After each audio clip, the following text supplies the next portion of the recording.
டேய், லேப்டாப்பில் கேம்ஸ் விளையாடாம நல்ல விஷயங்களை படி. சரி.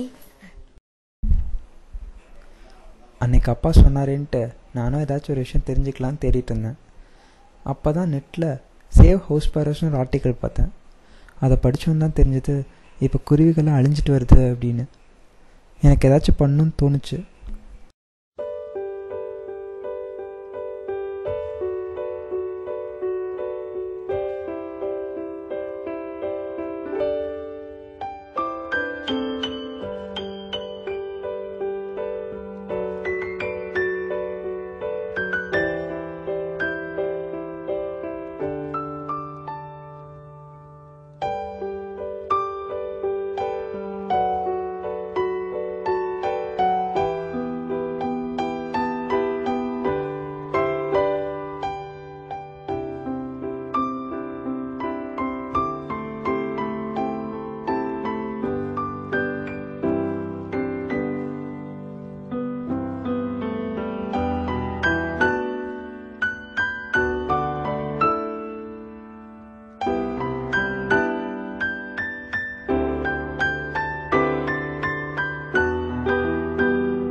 குருவிக்கு சாப்பாடு வச்சேன், ஆனால் வரமாட்டேங்குது.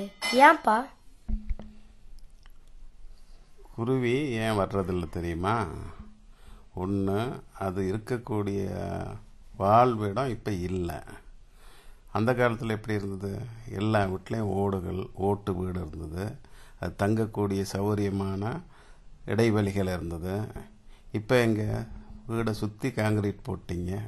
குருவி உட்கார்றதுக்கு இடம் இல்லை, சுற்றி போகிறதுக்கு இடம் இல்லை, தண்ணியும் கிடையாது, அதுக்குள்ள சரியான வாழ்விடமும் கிடையாது. அதனால தான் நீ போடுறதையும் சாப்பிட்றதில்ல, இப்போ தானியமும் கிடைக்கிறதில்ல. ஓ, அதுதான் காரணமா? அப்ப நம்ம வீட்லயும் செடி கொடியெல்லாம் வச்சா வரும்ல?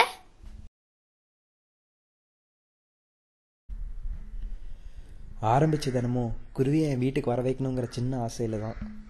ஆனால் இதை பண்ணுறப்ப நான் நிறைய விஷயம் கற்றுக்கிட்டேன். வெறும் சாப்பாடு மட்டும் வச்சா போதும், குருவி வந்துடும் நினச்சேன். வச்சேன், ஆனால் குருவி வரல. ஏன்னு யோசித்தேன். அப்போ தான் தெரிஞ்சது, குருவி வரக்கு சாப்பாடு மட்டும் பத்தாது, அது வாழ்கிறக்கான வாழ்விட வேணும்னு. அதை உருவாக்க முயற்சி பண்ணேன். அன்னைக்கு தான் என் வீட்டில் செடி கொடியெல்லாம் வச்சேன்.